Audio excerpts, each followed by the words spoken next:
Here we have it. Real Madrid FC Barcelona combined 11 for 2024-2025. And this is going to be a combined 11 for only this season and this season only. What they've done.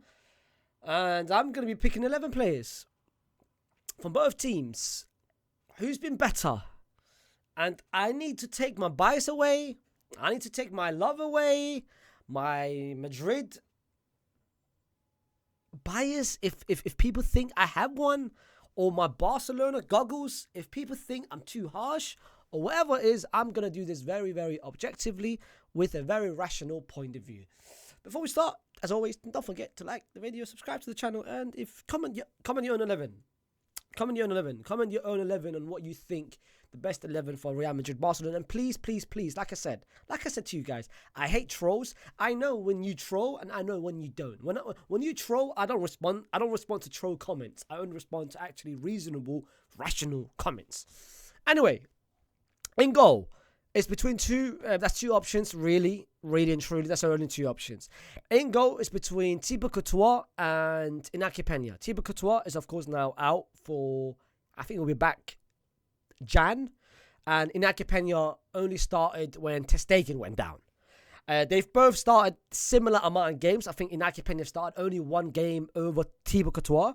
But I think in that one, I think it's very easy. It's Thibaut Courtois.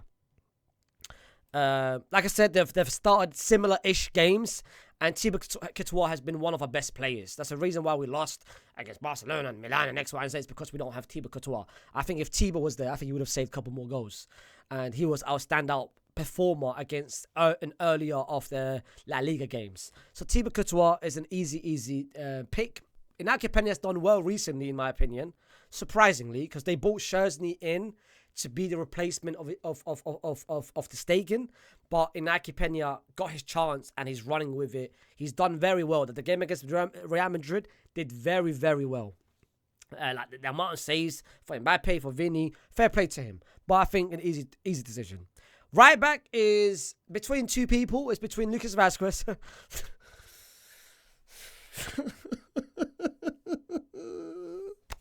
Lucas. And between Koundé. Like I said, once again, it's an easy decision. And the decision goes to Koundé. No debate, no question about it. Koundé has been the best right back in the La Liga this season. And in my opinion, he's been the second best right back in the world. I don't think I think him and Trent have been very close to each other. I've got Trent number 1. But it's not 1-2. It's more like 1A, 1B. But the competition behind that is huge. Like, you've got Hakimi, who's kind of done well at Paris Saint-Germain, but I think that's a massive difference between, and Pedro Porro, to be fair, has done decent, and others as well. But like I said, Koundé has been exceptional so far this season. Him overlapping, him inverting. He's chipped in like one against Belgrade, had 3 assists in one game. So what the transformation of him this season has been absolutely incredible, which is what Hansi Flick has done to pretty much most of those Barcelona players, where I think he's managed to find the right profile and the right role for each person accordingly. Moving on, we have got one of the centre-back positions. And in my opinion, it goes to Kubasi. It goes to Kubasi, similar to Koundé, what Kubasi have done this season. For me, one of the best centre-backs in the world this season. I think you can make a very good argument. It's between him, Van Dijk, Konate. But Kubasi, the age of 17, he moves like he's 27, 28. Honestly speaking, he's a vet. Like, when you look at him, you don't feel like he's 17 years old. You feel like he's been playing this game for so many years. The experience in him defensively, his awareness. I think he's only 1 or 2 goals, which he's been caught sleeping. Other than that, he's been so reliable, but most importantly, his ball playing ability is second to none. I honestly think he might be one of the best, if not the best, at the moment in this current time. One of the best ball-playing defenders out there. and he's only 17 years old. Like, a big reason why Barcelona has done well, and a big reason why Hansi Flick's system is very different to not Real Madrid, Xavi's system from last season, is because of the fact that Barcelona last season, they took very, very long to pass the ball between 1, 2, okay, pass it to him, pass it back to the goalkeeper, pass it to him, pass it to him. They took like 5, 6, 7 touches, an average of 7.2 touches to take it from their own box into the final third. This season, Barcelona has taken about 3 touches to take it from their own box, and a big reason has been Kubasi in terms of him finding the line-breaking pass between the middle, him finding the switch, the diagonal pass, like what he's done this season, honestly speaking, too good, and you can't even hate. The other person, it's not Rudiger, because Rudiger has had a massive, in my opinion, a massive drop between last season and this season. So it's not between Rudiger. The only two really contending for that position is Inigo Martinez and Militao. But I'm gonna give it to Inigo Martinez just because of the fact he's been more reliable in most of the games. I think Militao, in my opinion, if he stayed healthy throughout the season, I would have given it to Militao, because I think Militao this season has been very good compared to last season. But then again, also this guy. Like, no one expected Inigo Martinez to go from last season to this season. Once again, similar to Koundé, it goes back to Inigo Martinez. Hansi Flick, what he's done this season, transforming so many players, credit to him. Inigo Martinez has been so... I thought after the first game against Valencia, where Barcelona played... Was it the first game? I think it did. I think the first game Barcelona played was Valencia, if I'm not mistaken, away from home at Bastilla, and they conceded the first goal, Higuaín, where he was sleeping. He didn't check his shoulders, and from there I was like, raw, okay, like Inigo Martinez is going to be a liability. Happy days. I was happy. That means Christensen is injured, Araujo's injured, but Inigo Martinez, honestly speaking, the change afterwards, him being much more reliable defensively, I think he is the better defender between the two, but I think Kubasi is the better the better ball player. But Inigo Martinez is not bad. He's not even like Inigo Martinez can still ball play, and I think they complement each other perfectly because they've got a right-footed centre-back and a left-footed centre-back. And when that happens, in terms of building up from the back, it makes it so much easier, especially when you have two people that is quite similar to each other. And I can even go on to say, some Barcelona fans might disagree with this, but I can even go on to say that I think these two should be the pairing moving forward, even when Christensen comes back and even when Araujo comes back, because I don't think Araujo will be similar to those two, because what they have done so well this season is pushing up. They know exactly when to push up, and they have that relationship. When they see one person stepping forward, the other person makes sure he also pushes up. I don't think, in my personal opinion, what did I do? Oh, here you go. I don't think, in my personal opinion, Araujo's got the IQ and has got the knowledge, both positionally and awareness, to do that. I think he's got the speed. Araujo is, of course, faster than both two players, but I don't think, if I was Hansi Flick, I wouldn't change these two around at all. And then the left-hand side, again, that is between three players. That's between Bolde, between Ferland Mendy, and between Fran Garcia. I'll take Ferland Mendy out of the equation. It's between Fran Garcia and Bolde, but to be completely honest with you, it's a little Blade. I said Blade.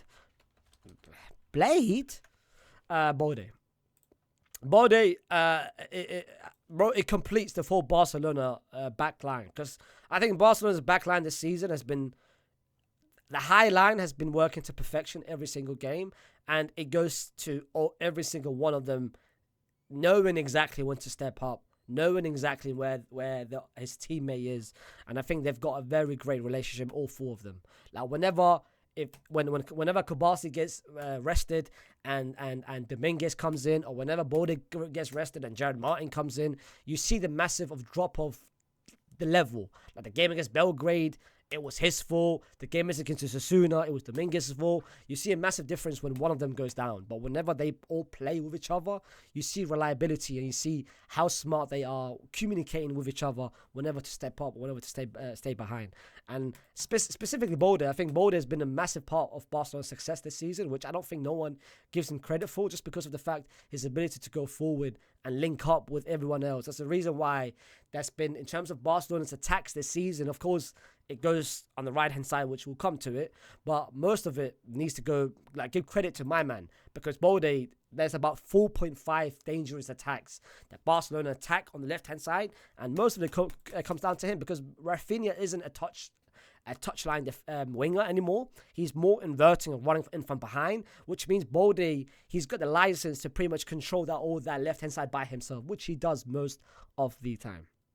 The assist against Real Madrid, where he was literally wide open. So Balde, fair play to him. Big season for him compared to what last season was injured, and you could see last season they missed him. Cancelo provided it going forward, but he didn't do it defensively. Moving on. Then we have the two pivots, and one of it goes down to Pedri. I think Pedri's been Barcelona's best, one of Barcelona's best and most important players, in my personal opinion. I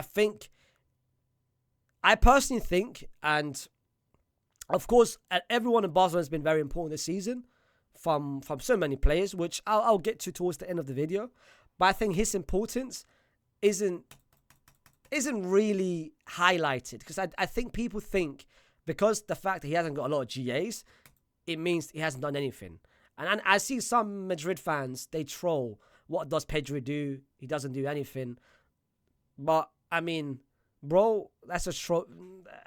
I don't take anyone seriously, honestly. If you don't rate Pedri, I don't really take you seriously. I think Pedri this season in that double pivot role has done so good. He's been so important in every single attack, in every single build-up. You could see his importance whenever Barcelona has the ball, and he's got his fingerprints on every single attack and every single creation. He might not have the assist, he might not have the killer pass, he might not have the pre-assist, but best believe, the part of the build-up, the reason why it gets started, and the person who's got the most, let's say in one possession, Pedri touches the ball 5 or 6 times. Because I think he's honestly one of the best controllers, in my opinion, in today's game.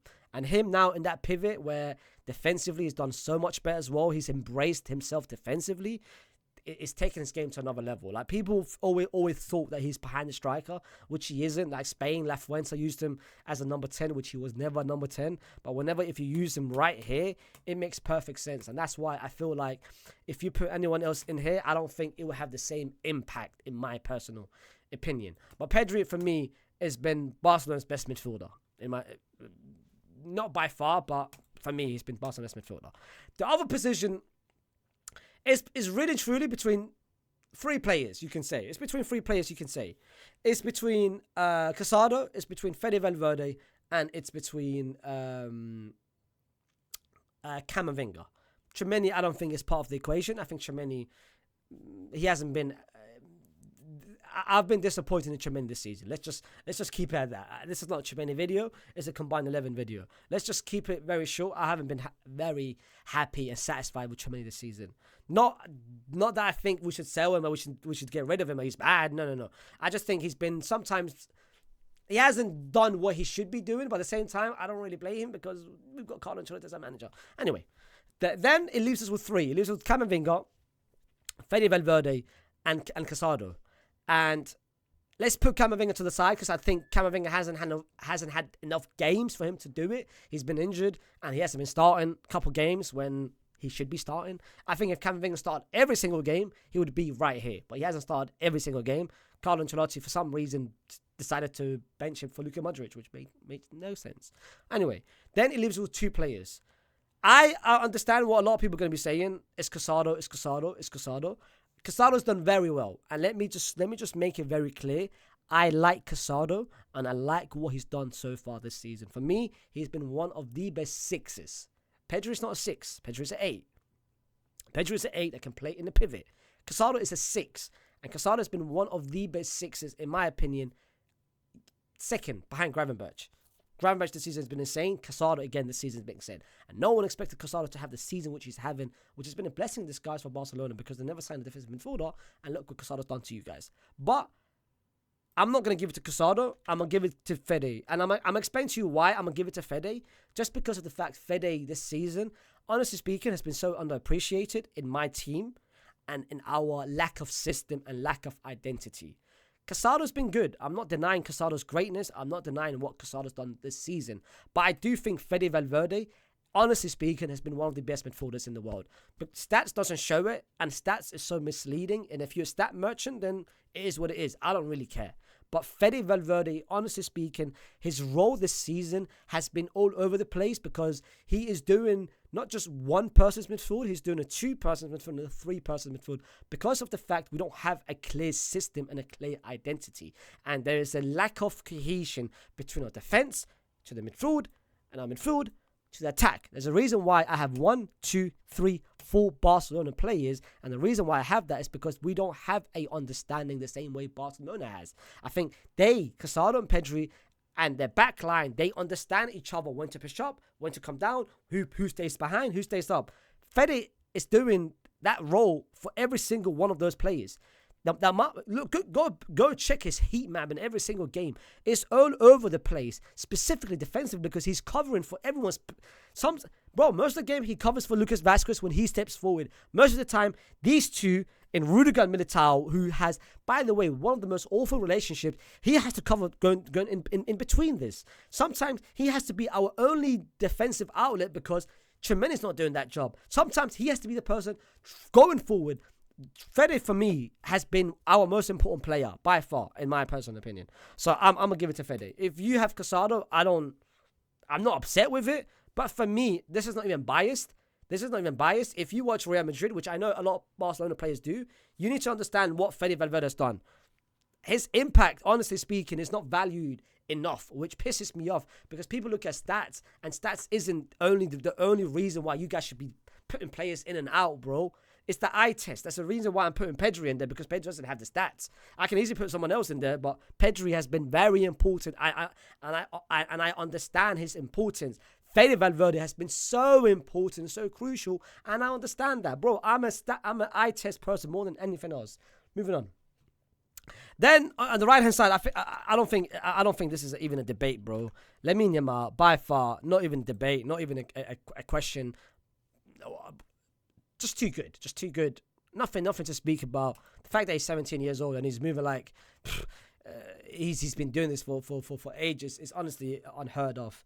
I always say it in the Barcelona reviews that we should not normalize this and what he's doing, because what he's doing is an absolute cheat code and what he's doing is not absolute normal. The fact that not only is he one of the best right backs in the world, he is the best right back in the world, and he is one of the best wingers in the world, and he is one of the best players in the world.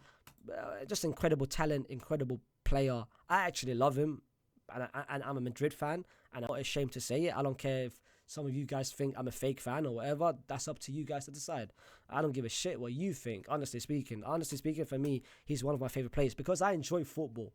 I'm a Madrid fan I'm Madrid fan number one more than anything else. But I appreciate greatness and I appreciate when great players play well. And he is one of those players. He's an entertainer, bro. He's an entertainer. Everyone says this sport's falling off, blah, blah, blah, blah, blah, blah. He is carrying some of that burden. Another person who's carrying that burden is Vinicius Jr. Vinicius Jr., honestly speaking, if you don't think he's been good this season, then once again you're biased. By the way, like I said, I'm gonna notice if you're biased and if you're not. It's very evident and it's very highlighted what your 11 is. I'm just gonna say that. Like I said, I don't really. If your 11 is very biased, I know that for a certain. But Vinicius Jr., our best player. Very different between important and best. Our best player so far this season. And what he's done this season has been incredible. Honestly speaking. Like, the goals, the carry job sometimes, him having to be our only offensive creativity, our only offensive hope, because we don't have an identity when we attack, and we don't have a clear idea how to attack. So it's always similar to how it's been with Carlo Ancelotti the past 3 years. Pass the ball to someone and let's hope for him to create something. And that's been Vinicius Jr. He's having to create goals out of nowhere. 2 of the goals against Dortmund was him creating it from out of nowhere. Him progressing the ball, taking the ball, progressing with it, driving with it and shooting. That's been Vinicius Jr. this whole season, because there hasn't been, like I said with Fede, and like I said with there hasn't been an idea how we attack, and there's been a lack of cohesion and just a lack of system in generally speaking because of the manager. So what Vinicius has done this season, he's been taking a lot of our responsibility because a certain striker is not helping him at all. So Vinicius Jr., by far the best left winger in the world. Moving on to the 10 position. And that goes between 3 players. That goes between Olmo, Jude, but he hasn't really played as a 10 most of the time. But I'm going to give it to Rafinha. Because I think it's unfair for us to do a combined 11 and not have Rafinha in there just because of the season which he's having. Like, he's having an absolute incredible season. And I'm not taking away from, first of all, Jude Bellingham, which I care about. In my opinion, I think Jude's having an incredible season. He's been let down. And Carlo has got blood in his hands, the reason why he's not in here. Because Jude Bellingham, honestly speaking, has been one of our best 3 players. Our best 3 players is 1, 2, and Jude Bellingham. But the reason why I'm not going to give it to Jude Bellingham is because of the fact I think Rafinha, his season needs to be appreciated. And I can't do a combined 11 and not give credit and flowers to what he's done. And that's not, I'm not hating on Jude. I love Jude. Wallahi, I think I love him more than anyone else. And again, Olmo is another person. But Olmo, he was out for 3 weeks with an injury. And the first 2 games, he didn't play due to registration issues. So he doesn't have enough games compared to Rafinha. Rafinha has been starting the first game, and look at him last game. Like, the goals, the assists, but his role has been different. That's why I'm not putting him on the left-hand side. Because I don't see Rafinha as a winger no more. I see him as a inverted 10, false 9, someone that is very intelligent to make the runs in behind. And Rafinha's best 2 attributes and his best 2 strength is running in behind and finishing. He's not a usual winger, because I don't classify him as a winger no more. I just classify him as someone who's very intelligent to know where to find the space to exploit. That's why this season he takes less touches in terms of he doesn't drop deep to collect the ball compared to what he was doing last season. He's more, let me go forward and let me make my right runs. I made a video about it, by the way, if you guys didn't know.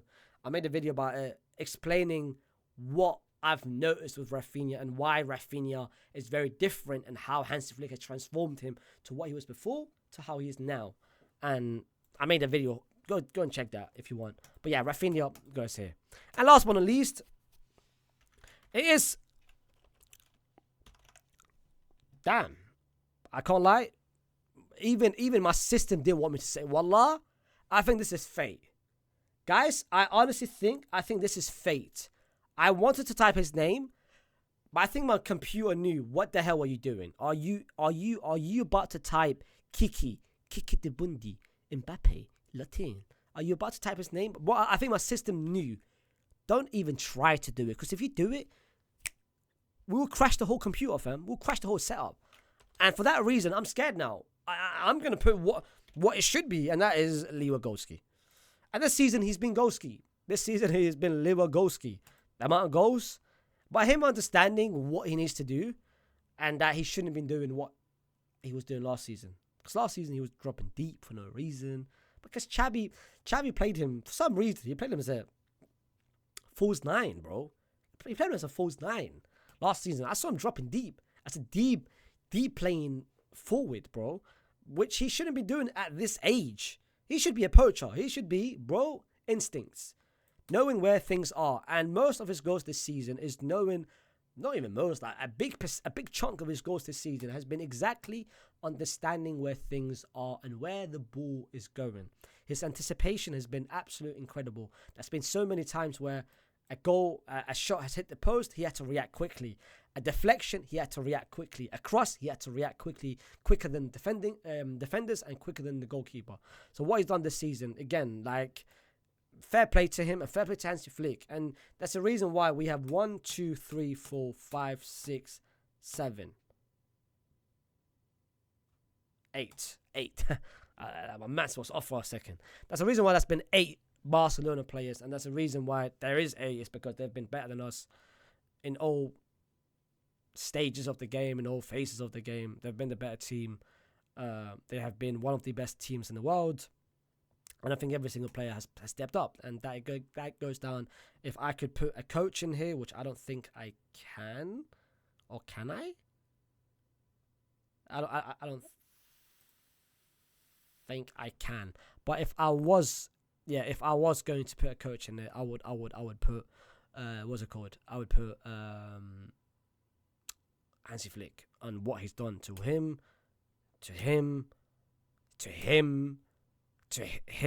and most specifically to him. He's transformed everyone's career around, and that just shows what a great manager does to a team who has great system in place, and he understands what he wants and demands from his team.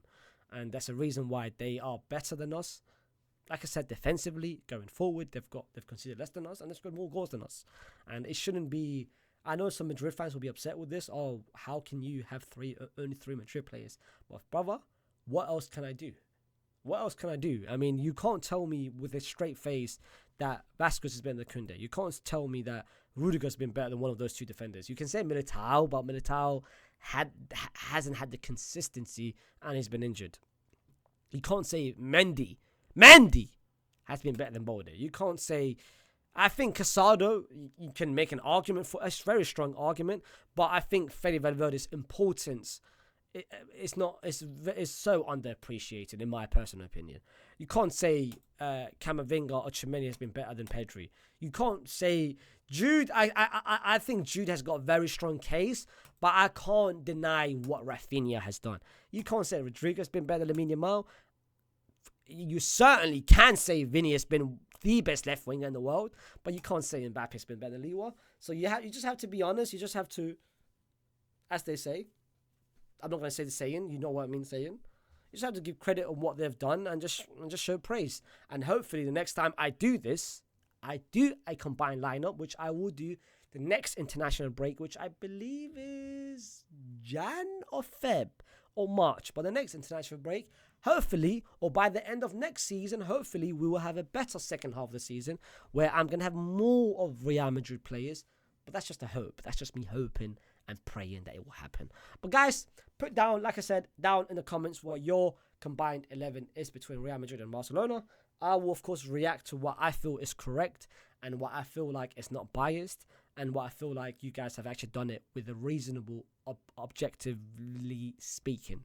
Don't forget to, of course, like the video, subscribe to the channel. We are finally getting close to 40,000. And at the same time, the league is finally back. So more Madrid content, more Barcelona in terms of watch along and reviews content. And then, yeah, just more content in general. But yeah, man, I will see you soon. Peace.